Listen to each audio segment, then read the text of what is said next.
మరో బ్రేకింగ్ చూస్తున్నాం. మంచు కుటుంబంలో హైడ్రామా కొనసాగుతోంది. మనోజ్ నుంచి తనకు ప్రాణహాని ఉందంటూ మోహన్ బాబు రాచకొండ పోలీస్ కమిషనర్కు ఫిర్యాదు చేశారు. తనకు రక్షణ కల్పించాలంటూ పోలీసులను ఆయన కోరారు. మోహన్ బాబు ఫిర్యాదుపై స్పందించిన పహాడీ షరీఫ్ పోలీసులు మంచు మనోజ్తో పాటు అతడి భార్యపై కూడా పలు సెక్షన్ల కింద కేసులు నమోదు చేశారు. ఇదిలా ఉంటే మోహన్ బాబు ఫిర్యాదుపై స్పందించారు మంచు మనోజ్. తనతో పాటు తన భార్య మౌనికపై అసత్యారోపణలు చేస్తున్నారన్నారు. తనకు రక్షణగా నిలబడాలని తెలుగు రాష్ట్రాల సీఎంలను కోరారు. విద్యాసంస్థల్లో కొన్ని అక్రమాలు జరుగుతున్నాయని, అందులోని బాధితులకు తాను అండగా ఉంటానని తెలిపారు. బాధితుల పక్షాన్ని నిలబడినందుకే తనపై తప్పుడు ఆరోపణలు చేస్తున్నారని చెప్పారు. కుటుంబ ఆస్తుల కోసం తానెన్నడూ ఆశ పడలేదన్న మనోజ్ తాను తన భార్య సొంత కాళ్లపై నిలబడి సంపాదించుకుంటున్నామని తెలిపారు. కుటుంబ గౌరవాన్ని కాపాడేందుకు ప్రతిసారి ప్రయత్నం చేశానని, వివాదంలోకి తన కూతురును కూడా లాగడం చాలా బాధాకరం అంటూ ఆవేదన వ్యక్తం చేశారు. తన ముందే తన కుటుంబ సభ్యుల్ని ఉద్యోగులు తీవ్రంగా తిట్టారని, ఇంట్లో ఉండాల్సిన సీసీ ఫుటేజ్లు కెమెరాలు ఏమయ్యాయని అడిగారు. విష్ణు అనుచరులే సీసీ ఫుటేజ్ మొత్తాన్ని మాయం చేశారని ఆరోపించిన మనోజ్ ఇంటిలో ఉన్న సీసీ కెమెరాలను విజయరెడ్డి, కిరణ్ రెడ్డి తీసుకెళ్లినారని ఆరోపించారు.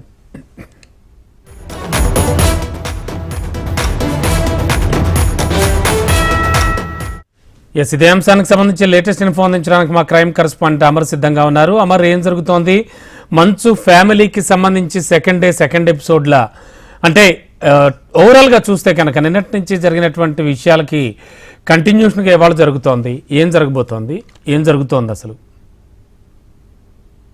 మంచు ఫ్యామిలీలో వివాదం కాస్త కేసులకు దారి తీస్తుంది. ఇప్పటికే పహాడీ షరీఫ్ పోలీస్ స్టేషన్ పరిధిలో 2 వరుస ఫిర్యాదులు వచ్చాయి. ఒకవైపు మంచు మనోజ్ తనకి ఇంట్లోకి రానివ్వట్లేదు, ఇంట్లో ఉన్న ఎవరైతే ఒక్కసారిగా భగవంతకులు ఉన్నారో 10 మందికి పైగా వచ్చారు, నా మీద దాడి చేశారు, నా భార్య మీద దాడి చేశారు, దీనికి సంబంధించిన 10 మంది ఉన్నారంటూ కూడా ఇప్పటికే ఫిర్యాదులో పహాడీ షరీఫ్ పోలీస్ స్టేషన్ లో నిన్న రాత్రి మంచు మనోజ్ ఫిర్యాదు చేశారు. అయితే ఆ ఫిర్యాదు ఆధారంగా పహాడీ షరీఫ్ పోలీసులు ఎఫ్ఐఆర్ నెంబర్ 644/2024 కింద కేసు నమోదు చేశారు. అయితే 329, 351, 115 సెక్షన్ల కింద ఇప్పటికే కేసు నమోదు చేసుకుని దర్యాప్తు చేస్తున్నామని ఒకవైపు పోలీసులు చెప్తున్నారు. అయితే నిన్న రాత్రి మంచు మనోజ్ ఫిర్యాదు చేసిన తర్వాత మళ్ళీ మోహన్ బాబు రాచకొండ కమిషనర్ కి ఒక లేఖ ద్వారా ఫిర్యాదు అయితే పంపారు. ఆ తర్వాత నాకు మంచు మనోజ్, నా కొడుకు అయినటువంటి మంచు మనోజ్ తో పాటు కోడలు మౌనికతో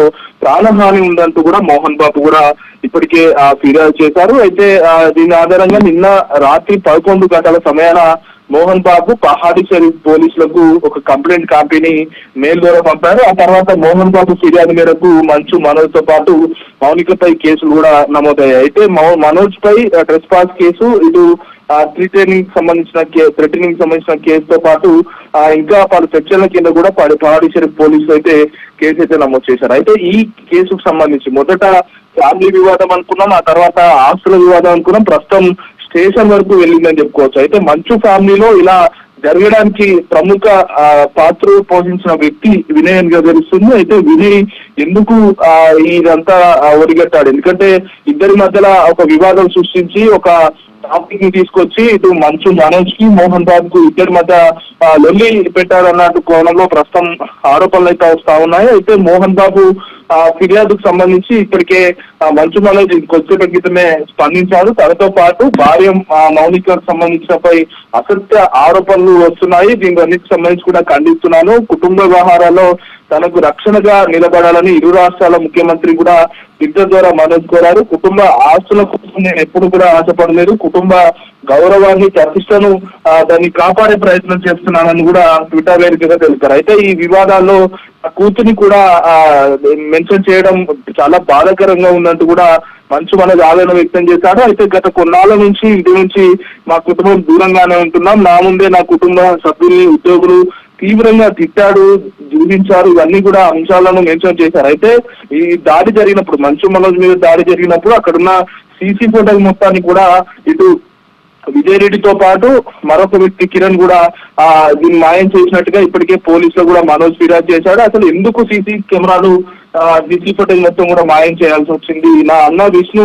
ఇప్పటికే దుబాయ్ ఎందుకు వెళ్ళాడు అని అందరికి తెలుసు అని కూడా మంచు మనోజ్ చేశారు. అయితే విష్ణు అనుసరణ సీసీ ఫోటోలు మొత్తాన్ని కూడా మాయం చేశారన్న అంశాన్ని మొత్తానికి లేవనెత్తున్నారు. అయితే విజయరెడ్డి, కిరణ్ రెడ్డి ఇద్దరు కూడా సీసీ కెమెరాల్లో ఉన్న మొత్తం ఫోటోని మొత్తం తీసుకెళ్లారంటూ కూడా ఆరోపిస్తున్నారు. నేను ఎప్పుడు కూడా ఆస్తుల కోసం పాకులాడే వ్యక్తిని కాదు, ఆస్తులు కావాలనే ఎప్పుడు ఇబ్బంది పెట్టలేదు. నేను నా భార్య సొంత కాళ్ళ మీద నిలబడి సంపాదించుకుంటున్నాం. విద్యా సంస్థల్లో జరుగుతున్న కొన్ని అక్రమాలకు సంబంధించి వాటన్నిటిని వెలికితీసే ప్రయత్నం చేస్తున్నాం. విద్యా సంస్థల్లో బాధితులను నేను అండగా ఉంటున్నాను.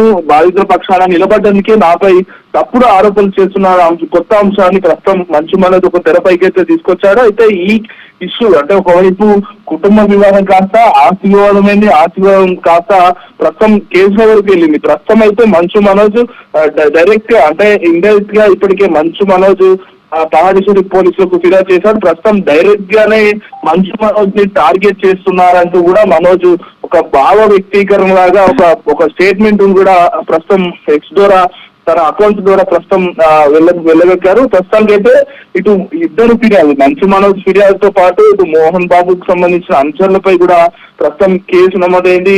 ఇటు మోహన్ బాబు నిన్న రాత్రి మెయిల్ ద్వారా పంపిన దానికి ప్రస్తుతం మంచు మనోజ్ తో పాటు వాళ్ళ కోడలు మౌనిక మీద కూడా ప్రస్తుతం కేసు నమోదైంది. పహాడేశ్వరి పోలీసులు మాత్రం ఏం జరిగింది, ఎందుకు అంటే మనోజ్ పైన ఎందుకు దాడి చేయాల్సి వచ్చింది, వీటన్నిటిపై కూడా విచారిస్తున్నాం. మొత్తం 10 మందికి పైగా కూడా దీనికి సంబంధించి ఇన్వాల్వ్ అయి ఉన్నారని కూడా మనోజ్ ఫిర్యాదు చేశాడు. దీనికి సంబంధించిన సీసీ ఫోటో అంశాన్ని కూడా పరిశీలిస్తాం. ఎందుకంటే 100 డైల్ ద్వారా ఆ రోజు దాడి జరిగిన సమయంలో 100 డైల్ వచ్చింది. ఆ తర్వాత పోలీసులు ఎవరికి ఎవరు లేరు, కానీ మనోజ్ మాత్రం దెబ్బలు తగ్గి ఇప్పటికే బంజారాహిల్స్ ప్రైవేట్ ఆసుపత్రిలో చికిత్స కూడా తీసుకున్నాడు. పలు స్కానింగ్ కూడా చేయించుకున్నాడు. అతనికి నడుము భాగం, కాలుకు కుడి భాగం, కుడి కాలు, ఇటు ఎడమ కాలు, మరోవైపు నెక్ దగ్గర పూర్తిగా డ్యామేజ్ అయినట్టు కూడా ఆయన అయితే ఆరోపిస్తున్నారు. మొత్తాన్ని చూసుకుంటే ఈ కేసుకు సంబంధించి ఇటు కేసుల ఒకరిపై ఒకరు కేసులు నమోదు చేసుకోవడం దాకా వెళ్ళింది. నిన్న ఒక పెద్ద మనిషి, చిన్న శ్రీశైలం అనే ఒక పెద్ద మనిషి వీరి మధ్య మంచు మనోజ్ మోహన్ బాబు మధ్యలో ఇద్దరి మధ్యలో కూడా సయోధ్య కూర్చే ప్రయత్నం చేశాడు. అయినా కూడా ఏదైతే మనోజ్ దీన్ని వేటిని కూడా పట్టించుకోకుండా, ఎందుకంటే మనోజ్ సంబంధించి అతని పైన దాడి ఎందుకు చేశారు, దాడి చేసిన తర్వాత ఉన్న సీసీ ఫోటోలను ఎందుకు ఎత్తుకెళ్లారన్న అంశం పైన పురుషాల సీరియస్ గా ఉన్నాడు. దీనిపైన స్పష్టంగా విచారణ జరపాలి అందు కూడా పోలీసులకు తెలియజేస్తారు. ప్రస్తుతం అయితే పోలీసులు ఇరువురు పైన, ఇటు మోహన్ బాబు అనుచరుల పైన, మరోవైపు ఇటు మంచు మనోజ్, ఇటు వాళ్ళ కోడలు మౌనిక పైన ప్రస్తుతం కేసులు అయితే అయ్యాయి. వీటన్నిటికి సంబంధించి ప్రస్తుతం దర్యాప్తు చేస్తున్నాం. 2 ఫిర్యాదులు, రెండింటి మీద కూడా కేసులు నమోదు చేశాం. ఏది వాస్తవం ఏది అవాస్తవం అనేది విచారణ వెల్లడవుతుందని కూడా పహాడేశ్వరి పోలీసులే చెప్తున్నారు. మరి ప్రస్తుతానికి అయితే ఈ మంచు ఫ్యామిలీలో గతంలో కూడా ఆస్తి తగాదాల్లో లక్ష్మి తలదూర్చి ఆ లక్ష్మి ఆస్తి కోసం కొట్లాడిన పరిస్థితులు ఉన్నాయి. ప్రస్తుతం మరి ఆస్తి కోసం వివాదం నడుస్తుందా, లేకుంటే వీరిరువురి మధ్య ఎవరైనా అగంతకులు చిచ్చుపెట్టే ప్రయత్నం చేస్తున్నారా, మధ్యలో ఉన్న వ్యక్తి వీటన్నిటి నడుపుతున్నాడా, వీటన్నిటి నుంచి ఒక క్లారిటీ అయితే రావాల్సి ఉంది. మరి మంచు ఫ్యామిలీ వివాదం ఎంత దూరం వెళ్తుందో వేచి చూడాల్సిన పరిస్థితి అయితే ఉంది రమణబాబు. ఓకే అమర్, ముఖ్యంగా మంచు విష్ణు కూడా చాలా కీలకమైన వ్యక్తి అండ్ ఇండస్ట్రీలో కూడా చాలా కీలకంగా ఉంటున్నారు. ఆయన హుటాహుటిన దుబాయ్ నుంచి కూడా తిరిగి వచ్చారంటున్నారు. ప్రస్తుతానికి జల్పల్లి ఫామ్ హౌస్ లో మోహన్ బాబుతో ఆల్రెడీ మీట్ అయ్యి ఆల్రెడీ ఒక కీలక భేటీ జరుగుతోంది అంటున్నారు. ఆ వివరాలు ఏమైనా తెలిసాయా? ప్రస్తుతానికి అయితే దుబాయ్ నుంచి నిన్న మంచు విష్ణు చేరుకున్న తర్వాత వివాదం సద్దుమణుగుతుందని ఒక పెద్ద మనిషి ద్వారా సయోధ్య కుదిర్చే ప్రయత్నం చేశారు. కానీ మనోజ్ వినకపోవడంతో ప్రస్తుతం ఇవాళ మంచు విష్ణుతో పాటు మోహన్ బాబు ఇద్దరు కూడా భేటీ అయ్యారు. ఈ మధ్యలో చిన్న శ్రీశైలం కూడా ఇన్వాల్వ్ అయ్యి పూర్తిస్థాయిలో వీళ్ళ మధ్య కుటుంబ వివాదం మొత్తాన్ని కూడా సయోధ్య కుదిర్చే ప్రయత్నం అయితే చేస్తున్నారు. అయితే దీనికి సంబంధించి ప్రస్తుతం కొద్దిసేపటి కిందమే మంచు విష్ణు జాల్పల్లిలోని ఇంటికి, మోహన్ బాబు ఇంటికి చేరుకున్నారు. అయితే అక్కడ ఇప్పటికే నిన్న మొత్తం కూడా మనం చూసాం, బౌన్సర్ల హడావుడి చూసుకోవచ్చు. ఇటు 30 మంది బౌన్సర్లను మనోజ్ తీసుకొస్తే ఇటు మంచు విష్ణు కూడా 40 పైగా కూడా బౌన్సర్లను తీసుకొచ్చారు. మరోవైపు మనోజ్ కి అండగా ఇప్పటికే ఆలగడ్డకు సంబంధించిన చాలా మంది యువకులు అందరూ కూడా అతని అభిమానులంతా కూడా వచ్చారు. ఎందుకంటే మనోజ్ జరుగుతున్న అన్యాయం కావచ్చు, ఇప్పటికే దాడి జరిగిందన్న అంశం ఇప్పటికే మీడియాలో ఒకవైపు వైరల్ కావడం, దీనికి సంబంధించి ప్రస్తుతం ఆలగడ్డ నుంచి కూడా చాలా మంది అభిమానులు నిన్న నుంచి కూడా ఆ జాలపల్లి ఫామ్ హౌస్ లోనే ఉన్నారు. ప్రస్తుతానికి అయితే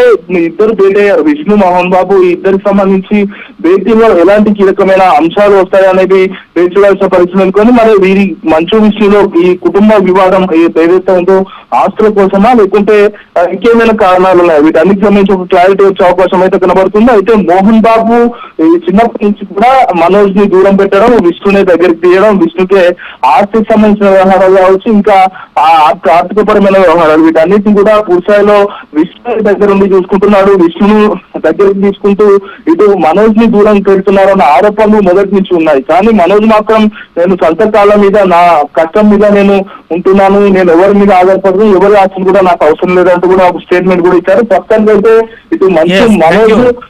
ఇటు మోహన్. Thank you Amar.